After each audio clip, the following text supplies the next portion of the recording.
která je spíš destabilizovaný podobě. A potom jsou to takové ty sezónní záležitosti, jako jsou lisovávky, kaktusy a takové. A to je většinou zajímavé vždycky v Brně. Tam je nejvíc těch reakcí na tam vždycky vyskáče pár vysokoškoláků spojených s bukem a potom, když to produkční údobí projde, tak zase je klid.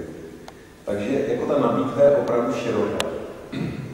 Teď to všechno samozřejmě ovlivňuje ta poměrně prolegalizační politika, která v této oblasti je. Takže dneska, když se zeptáte mladého člověka, jaký má názor, varianta vám vypálí, když by to byl nějaký projekt generační spoury, že to je nejenže zdravější než cigarety a alkohol, ale že to je v řadě případů léčivé. Nedělejte kategorizaci drog, už dáváte signál, že prostě to je nějaká méně nebezpečnější, která je víc nebezpečnější. Není to pravda. Jsou lidi vždycky toho individuálního přístupu, že někdo si dá tento typ, někdo tento typ a na každou to působí úplně jinak. Já znám holky, které byly na první životu Mariána. Tak přesvědčili naše argumenty kategorizace problémů. Kdybyste viděli první návrh prováděcí vyhlášky Ministerstva spravedlnosti, který byl, co je menší množství než malé, to mě vylezli oči v důlku. Když jste si to představili jako profil před sebou, tak to byl v podstatě Peter Mariána. 3 gramy, to všem 3 gramy pervitivu. To máte 30 dávek pervitivu. Bylo bráno jako normální, že byste mohli mít u sebe. Tak nám se podařilo aspoň tu prováděcí vyhlášku trošku skorigovat. Ale nicméně ten zákon je prošel.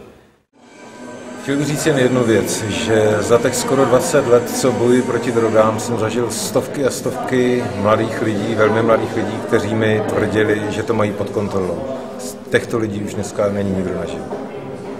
Co se týče drogové situace v České republice, tak ta už je dneska v podstatě všude stejná. Neexistují rozdíly mezi velkými městy, neexistují rozdíly mezi malými městy, mezi vesnicemi, dědinami. Dneska jsou prostě drogy všude, je to odraz stavu zájmu o drogy, poptávky po drogách. Pokud se týče tohoto regionu, je pravdou, že v 90. letech patřil ke vstupní bráně vlastně heroinové balkánské cesty do České republiky, takže ten zásah tady tou první vlnou byl největší. Nicméně dneska se dá konstatovat, že už ta situace je všude stejná. Bohužel špatná. Já myslím, že to bude stačit, pane. My jsme vám chtěli poděkovat, považuji vás za velkého profesionála a přeju vám hodně štěstí. Do tohoto boje je to vyložené boje. Děkuji, já vám taky. Mějte se. Hlavně, když nám někdo řekne, že je braní drog individuální záležitostí každého jednotlivce, ale sakra není.